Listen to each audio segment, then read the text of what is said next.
na dyan. Iwasan natin yun, no?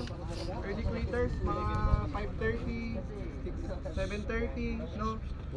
Kasi ngayon, yung nahuli ngayon, bibigyan ng ES. Kasama si Foreman. No? Respeto na lang sa foreman natin. Nakasaming mga engineer. Tapos na yung trabaho nyo, dito kayo magpahinga. Huwag kayong huwag kayong pipila ng maaga doon sa hand punch natin. Naintindihan namin, hinahabol nyo yung service. Pero intindihin nyo din kami, pati yung mga foreman natin. Sana huwag na maulit yun. Yun lang.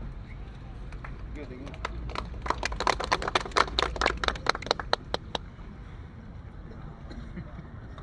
Tapos na ako. Okay, good morning. Good morning. Sa paggabi, sa mga hindi nakakilala sa akin, no? Ako si Kumita, tawagin niyo Kumita, Ryan. Kaya kumita po man. Norman Civil, galing HQ, no? So, dito ako para, halos laman lahat tayo dito para magtulungan, ano? So, sa area natin, DEB, kahit saan tayo lagay, isang area lang tayo. Kung saan ang kailangan ng tulong, doon tayo, ano? Tama, di ba? Tama. So yun lang ang ano natin, tulungan. So ngayon, may buhos tayo ngayon, kung sakaling matuloy. Unang-una, mga masonry, no? Yan ang kailangan natin ngayon. Yung iba, assist na lang siguro pag kulang ng tao. Kung sakaling matuloy, no?